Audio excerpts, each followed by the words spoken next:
Hi dear viewers and learners, welcome, নমস্কাৰ।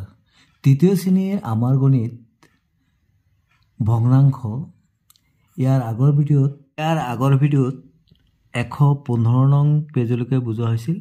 আমি এই ভিডিঅ'ত 116 পৰা বুজিবলৈ যত্ন কৰিম। মৰমৰ ছাত্ৰ ছাত্ৰীসকল, ইয়াত তোমালোকে কি দিছে, কাষৰ ছবিখন চাই শুদ্ধটোত ৰাইট চিন দি অহা। ইয়াত আছে ছবিটোৰ কিমান অংশ ৰং কৰা হৈছে, 3 ভাগৰ 1 ভাগ নে 3 ভাগৰ 2 ভাগ।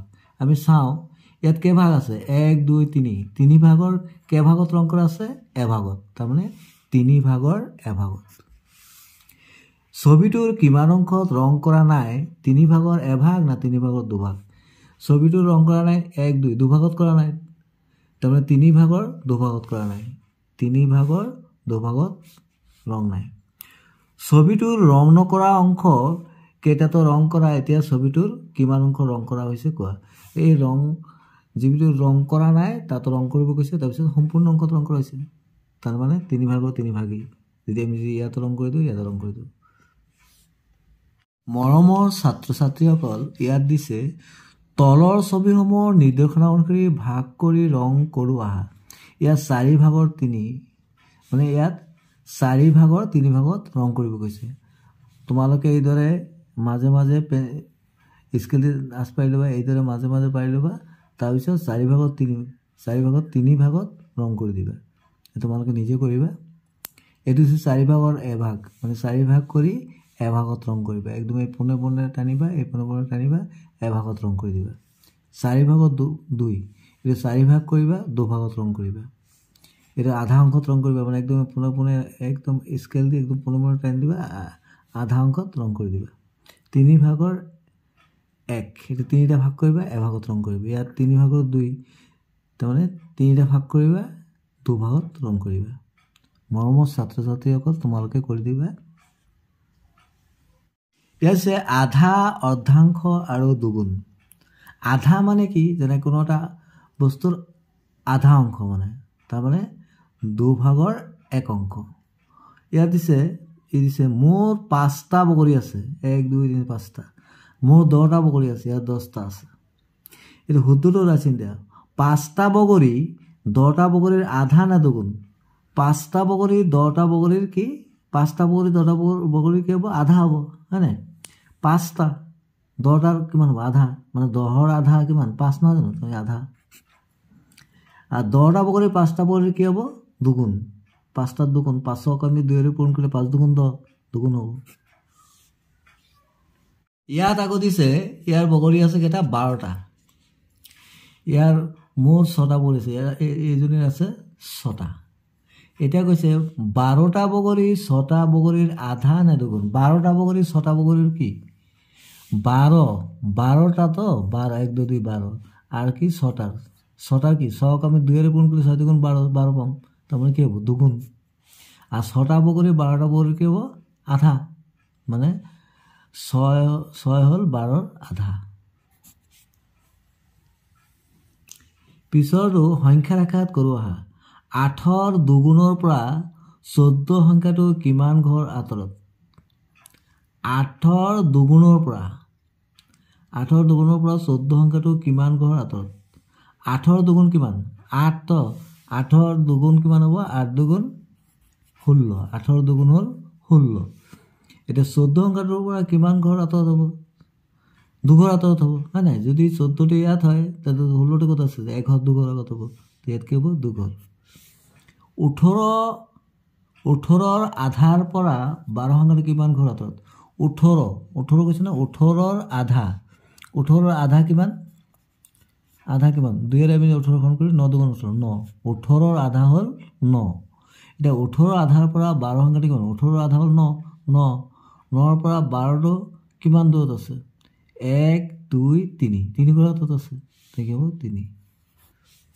পিছতো 10ৰ আধা 16ৰ আধাৰ পৰা কিমান ঘৰ আঁতৰত, 10ৰ আধা কিমান, 5। 16ৰ আধা কিমান, 8। 10ৰ আধা 5 আৰু 16ৰ আধা হ'ল 8, তো 5ৰ পৰা 8 কিমান ঘৰ আছে, 1 2 3, ইয়াত 3 ঘৰ। ইয়াত দিছে তলৰ বস্তুৰ থোপসমূহৰ অৰ্ধাংকত ঘেৰ দিও আহক। অৰ্ধাংক মানে যিমানটা থাকিব তাৰ আধা অংশত। ইয়াত কেইটা আছে আমি গন্তি কৰি লওঁ। 1 2 3 4 5 6 7 8 9 10 11 12টা। ছটাত হ'ব। ছটাত আমি এইদৰে কি কৰি ঘেৰ দিব লাগিব। আধা হৈ গ'ল। ইয়াত কেইটা আছে 1 2 3 4 5 6 7 8 9 10 11 12 13 14টা। তোমাৰ 7টাত হ'ব। 7টাত দিছোঁ আমি 1 2 3 4 5 6 7 7 ইয়ালৈকে হ'ব। তোমালোকে ভালকৈ দি ল'বা। ইয়াত আছে কেইটা 1 2 3 4 5 6 7 8 9 10 11 12 13 14 15 16 17 18টা। তো 9টাত হ'ব। 9টা কত 1 2 3 4 5 6 7 8 9। ঠিক ইয়াত আছে 3 9টা কত হ'ব এইদৰে দি দিলে হৈ গ'ল। 9টা 3 3 6 3 9 1 2 3 4 5 6 7 8 9। ইয়াত কেইটা আছে 1 2 3 4 5 6 7 8 9 10 11 12 13 14 15 16 16 আধা কিমান 8। 8টা দি দিম। আমি এইদৰে দি দিলোঁ।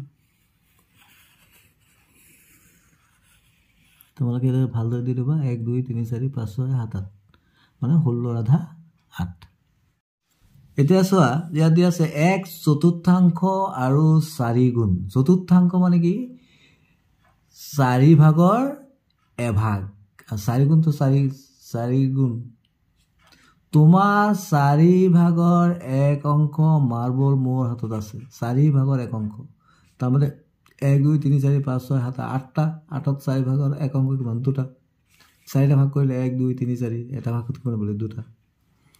ইয়াত দিছে তোমাৰ হাতত থকা 8টা মাৰ্বল সমানে 4টা ভাগত ভগাই লোৱা। প্ৰতিটো ভাগত কেইটা মাৰ্বল পালা। তোমাৰ হাতত থকা 8টা মাৰ্বল 8টা মাৰ্বল যদি ভগাই লোৱা প্ৰতিটো ভাগত কিমান পাম 2টাকে পাম। 2টা পাম মানে প্ৰতিটো ভাগত কেইটাকে পৰিব 2টাকে। 8ৰ 4 ভাগৰ 1 অংশ হ'ল 2 আৰু 2ৰ 4 গুণ হ'ল 8। 4 2 8। মোৰ হাতত তোমাৰ 4 গুণ মাৰ্বল আছে। 4 গুণ মানে 2ৰ 4 গুণ কিমান 8। ঠিক আছে মোৰ 3টা মাৰ্বল আছে। ইয়াত 3টা মাৰ্বল আছে আৰু ছোৱালীজনী কেইটা আছে মোৰ 12টা মাৰ্বল আছে। এতিয়া 3টা মাৰ্বল 12টা মাৰ্বলৰ 4 ভাগৰ 1 অংশ না 4 গুণ কি কৈছে 3টা মাৰ্বল 12টা মাৰ্বলৰ কি 4 ভাগৰ 1 অংশ এইটো হ'ব।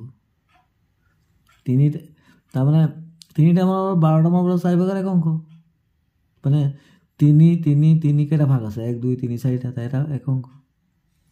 12টা মাৰ্বল 3টা মাৰ্বলৰ 4 ভাগৰ 1 অংক না 4 গুণ। 12টা মাৰ্বলৰ 3টা মাৰ্বলৰ কি 4 গুণ। 3 4 গুণ 1 গুণ 2 গুণ 3 গুণ 4 গুণ। মোৰ 4টা মাৰ্বল আছে। মোৰ 16টা মাৰ্বল আছে। ইয়াৰ 4টা ইয়াৰ 16টা। 16টা মাৰ্বল 4টা মাৰ্বলৰ 4 ভাগৰ 1 অংক না 4 গুণ। 16টা মাৰ্বলৰ 4টা মাৰ্বলৰ কি 4 গুণ। 4 4 গুণ 16 4 4 গুণ 1 2 3 4 গুণ আর 4টা মার্বল 16টা মার্বল কি হবো 4 ভাগৰ 1 অংশ 16টাৰ 4 ভাগৰ 1 অংশ 4টা। ইয়াত দিছে তলৰ জালি কেইখনত বিভিন্ন ধৰণে আধা আৰু 4 ভাগৰ 1 অংশ দেখুৱা আহা। মৰমৰ ছাত্ৰ ছাত্ৰীসকল তোমালোকে নিজে যত্ন কৰিবা। ইয়াত দিছে জালিখনত বিভিন্ন ধৰণে আধা আধা দেখাবলৈ ইয়াত কেইটা ঘৰ আছে 1 2 3 4 5 6 7 8 9 10 11 12 13 14 15 16 17 18 19 20 তো 10টা কৰিব লাগিব। এইদৰে আমি যদি মাজে মাজে দি দিওঁ তেনেহ'লে কি হ'ব আধা হৈ গ'ল। আধা হৈ গ'ল 4 ভাগৰ 1 হ'লে আকৌ সমানে ভাগ কৰিব লাগিব। তোমালোকে এইটো নিজে কৰিবা। আটাইতকৈ কম অংকত ৰং কৰা ছবিটোত ৰাজচিহ্ন দিয়া। কম অংকত কি এইটো হ'ল কি 4 ভাগৰ 1 অংকত আছে। ইয়াৰ 4 ভাগৰ 2 অংকত আছে 3 ভাগৰ 1 অংকত তাৰমানে কম কোণত আছে 4 ভাগৰ 1 অংক এইটো। আটাইতকৈ বেছি অংকত ৰং কৰাটো ৰাজচিহ্ন দিয়া। ইয়াত 1 2 3 4 4 ভাগৰ 1 অংকত আছে। ইয়াত 1 2 3 তাৰমানে 3 ভাগৰ 2 অংকত আছে। ইয়াতো সম্পূৰ্ণ অংকতে আছে তেনেহ'লে এইটোৱে হ'ব। ইয়াত যে ৰং দিয়া অংশৰ হৈ বাওঁফালৰ লগত সোঁফাল মিলোৱা 3 ভাগৰ 1 3টা ভাগত কৈছে ইয়াত 1 2 3 ভাগৰ 1 এইটোৰ লগত এইটো মিলিব। 4 ভাগৰ 2 এইটোৱে মিলিব যে 1 2 3 4 4 ভাগৰ 2 অংকত ৰং কৰা আছে 4 ভাগৰ 2 3 ভাগৰ 2 3 ভাগৰ 2 ক'ত আছে 3 ভাগৰ 2 এইটো 1 2 3 3 ভাগৰ 1 2 অংকত ৰং আছে 4 ভাগৰ 1 এইটো 1 2 3 4 4 ভাগৰ 1 তাৰপিছত 4/3 4/3 1 2 3 4 4/3 ভাগ 1 2 3 তাৰমানে 4 মানে কি মুঠ কেইটা অংশ আছে 1 2 3 4টা আৰু ৰং কৰা কেইটা আছে 3টা হ'ব লাগিব 1 2 3টা